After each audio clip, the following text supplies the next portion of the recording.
Alhamdulillah, nahmaduhu ta'ala wa nasta'inuhu wa nastaghfiruh wa na'udzu billahi min shururi anfusina wa sayyiati a'malina. Man yahdihillahu fala mudilla lahu ومن يضلل فلا هادي له وأشهد أن لا إله إلا الله وحده لا شريك له وأشهد أن محمدا عبده ورسوله أما بعد فيقول ربنا تبارك وتعالى: يا أيها الناس اتقوا ربكم الذي خلقكم من نفس واحدة وخلق منها زوجها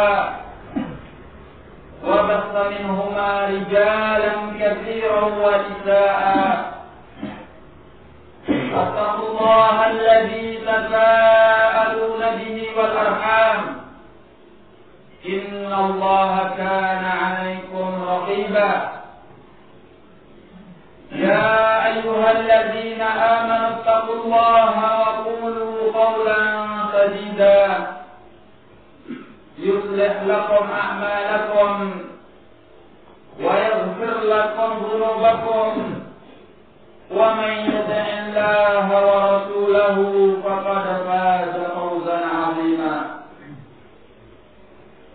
يقول نبينا صلوات الله وسلامه عليه: فإن أصدق الحديث كتاب الله وخير الهدي هدي محمد صلى الله عليه وعلى آله وسلم وشر الأمور محدثاتها فإن كل محدثة بدعة وكل بدعة ضلالة وكل ضلالة في النار.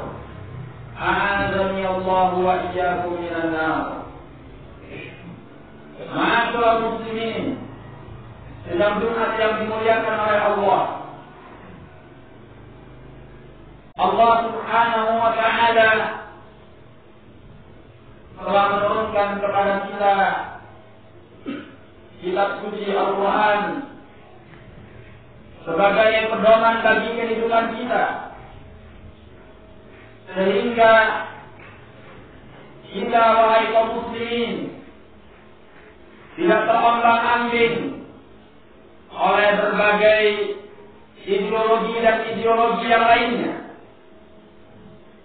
Oleh karena itu, Al-Quran ini adalah pedoman yang paling tepat bagi umat Islam, yang kita harus memperhatikannya di dalam segala sisi yang kita mampu, baik kita memperhatikannya secara qiraah,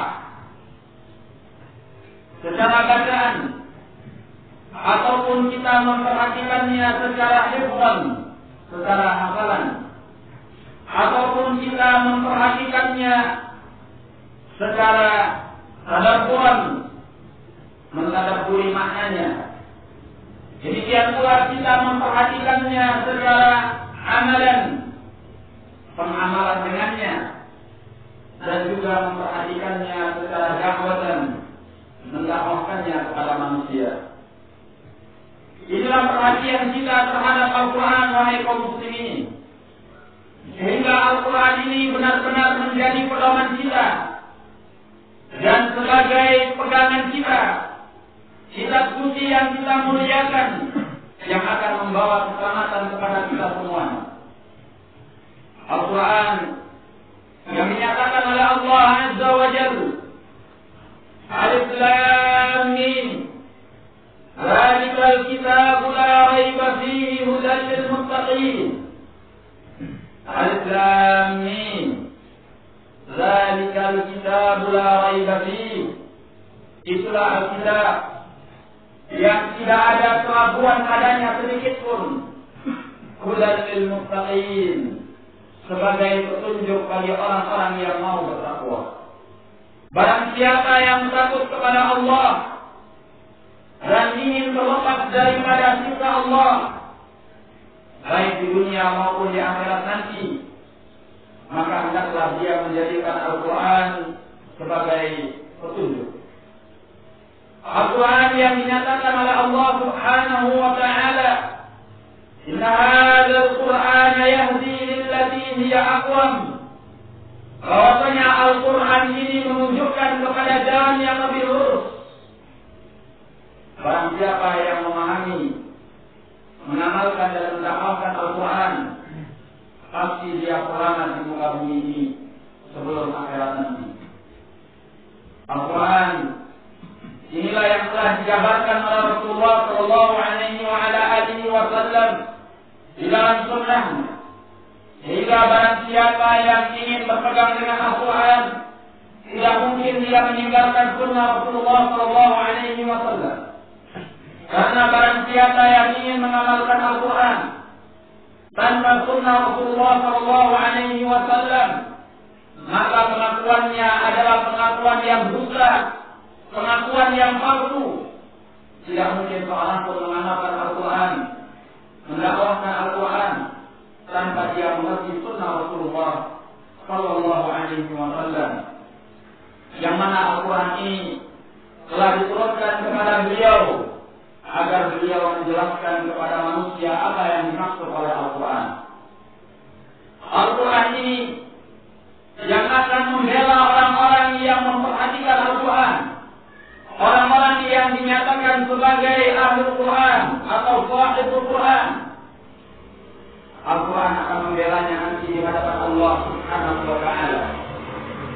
Sebagaimana dalam hadis Abi Umar Al-Bahili yang dikeluarkan oleh Al-Imam Muslim rahimahullah, bahwasanya Rasulullah sallallahu alaihi wasallam bersabda, "Inna hadzal Qur'ana ya'ti yaumal qiyamati syafi'an li ashabihi."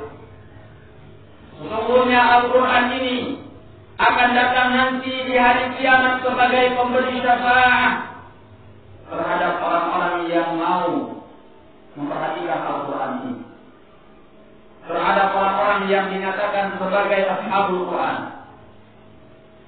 Maka demikianlah Al-Quran akan membela kepada orang-orang yang punya perhatian terhadap Al-Quran ketika di dunia ini.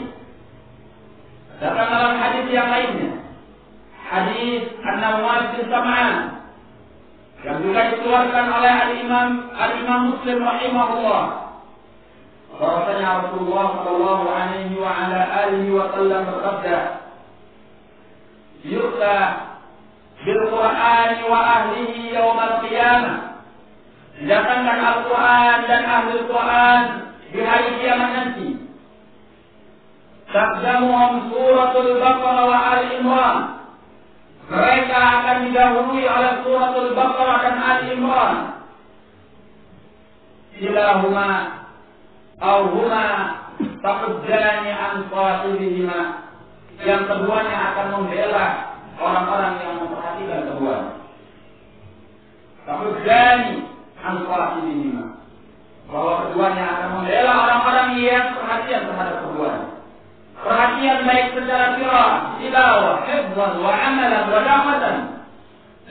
Maka Al-Quran akan membela orang-orang yang memperhatikan Al-Quran. Maka barang siapa yang diberi oleh Allah kemampuan untuk memperhatikan Al-Quran, maka hendaklah dia berbuat memperhatikan Al-Quran. Wahai kaum muslimin, Al-Quran ini bukan sebagai perhiasan rumah-rumah kita, tetapi Al-Quran adalah firman-firman Allah Azza wa Jalla yang harus kita berpegang dengannya, memperhatikannya, memuliakannya, sehingga kita termasuk daripada Ashabul Quran. Rasulullah sallallahu alaihi wasallam dalam hadis Abi Malik Al-Ash'ari radhiyallahu anhu memberikan kepada kita pilihan. dalam kita berhadapan dengan Al-Quran, beliau alaihi salatu wassalam bersabda, Al-Quran hujjatun laka aw alaik. Al-Quran itu akan menjadi hujjah yang membelamu, atau Al-Quran itu akan menjadi hujjah yang menjadi bumerang terhadapmu. Al-Quran akan memberi kebahagiaan kepada kita di yaumul qiyamah di hadapan Allah apabila kita memperhatikan Al-Quran tersebut dengan izin Allah.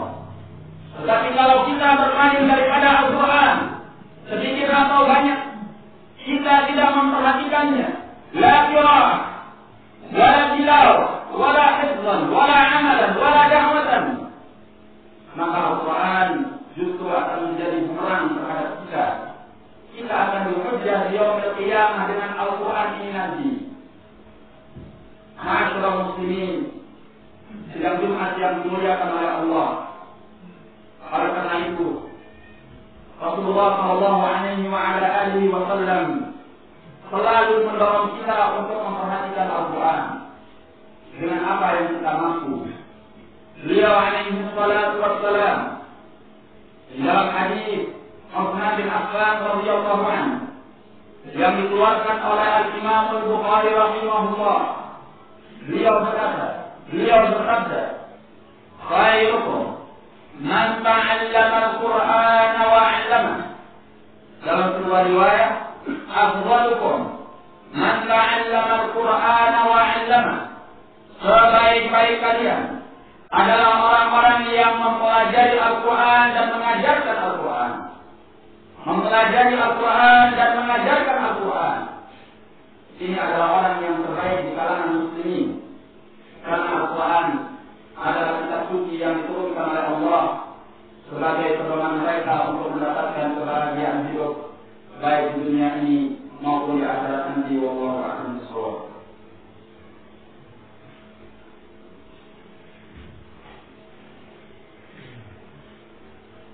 Alhamdulillah alladzi arsala rasulahu bil huda wa dinil haqq liyudhhirahu 'ala ad-din kullihi walau karihal kafirun.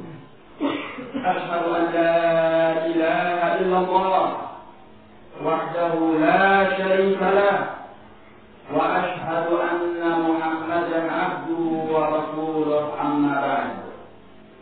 Ma'asyiral muslimin, sidang Jumat yang dimuliakan oleh Allah.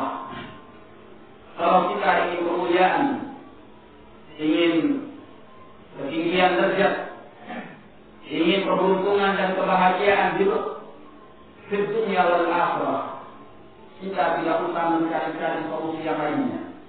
Di hadapan kita ada kitab suci yang akan membawakan kepada kita semua dengan seizin Allah Azza wa Jalla.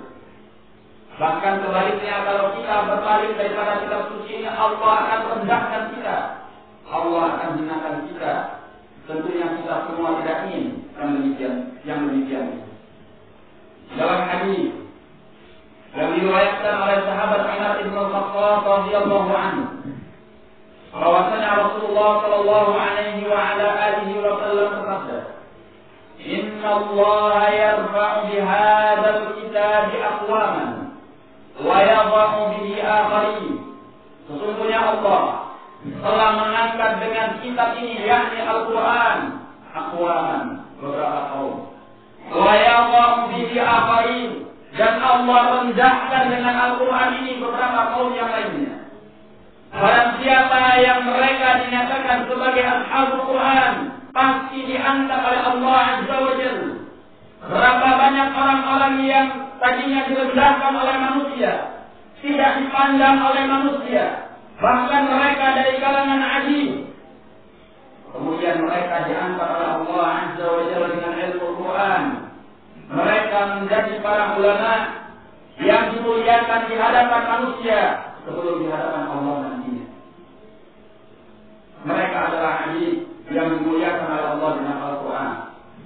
Tetapi orang-orang mulia, orang-orang yang dianggap terhormat, telah direndahkan oleh Allah dengan Al-Quran ini karena mereka berpaling daripada Al-Quran. Bahkan kita tahu satu surat di dalam Al-Quran di mana Allah mengabadikan seseorang yang dipandang terhormat di kaumnya, tapi direndahkan oleh Allah karena dia berpaling daripada Al-Quran. Bahkan Al-Quran menurunkan atau menyebutkan surat khusus tentang orang ini yang dibaca nanti sampai hari kiamat. Setiap mukmin yang membacanya maka membacanya dengan menghinakan orang ini. Allah menyatakan di dalam Al-Quran, tabbat yada abi lahabin wa tabb, ma aghna anhu maluhu wa ma kasab, sayasla naran dzata lahab, wa imra'atuhu hammalatal hatab, fi jidha hablum min masad. Surat ini yang mengisahkan betapa rendah dan hinanya Abu Lahab, orang yang dianggap mulia, orang yang dianggap terhormat di tengah-tengah kaumnya, tadi dia telah direndahkan oleh Allah karena dia berpaling daripada Al-Quran. Maka jangan sampai Al-Quran ini merendahkan kita karena kita berpaling daripada Al-Quran.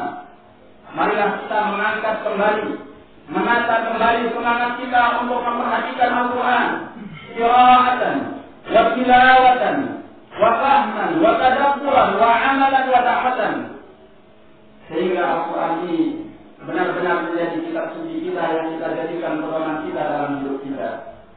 Walaupun kita membacanya satu hari satu ayat, kita menghafalnya satu hari satu ayat, tapi yang demikian adalah perhatian kita terhadap Al-Quran yang insya Allah Subhanahu wa ta'ala tidak akan menyia-nyiakan kita apabila kita memperhatikan Al-Quran ini. Dan marilah kita memuliakan Al-Quran dengan menempatkannya di tempat-tempat yang mulia, dan kita tidak meletakkannya di tempat-tempat yang tidak layak bagi Al-Quran. Sebelum kita memperhatikan Al-Quran, maka muliakanlah Al-Quran ini. Jangan sampai Al-Quran ini kita letakkan di tempat-tempat yang tidak layak, dijangkau oleh anak-anak kita, dirobek-robek oleh anak-anak kita, dicoret-coret oleh anak-anak kita, atau mungkin Al-Quran atau Mushaful Quran sebahagiannya terkena oleh najis air kencing anak-anak kita. Na'udzubillah min dzalik. Aina al-ihtiram bil Quran? Mana penghormatan kita terhadap Al-Quran? Sehingga mushaf yang ada pada kita bukannya kita muliakan sebelum kita memperhatikannya dengan hal-hal yang telah disebutkan, bahkan kita pun tidak mampu untuk menghormatinya sesuai dengan yang layak bagi Al-Quran. Ma'asyiral muslimin, dalam Jumat yang dimuliakan oleh Allah, demikianlah Al-Quran ini. Semoga dengan Al-Quran Allah Azza wa Jalla memberi kita kebahagiaan hidup di dunia wal akhirah. Wallahu a'lam bishawab.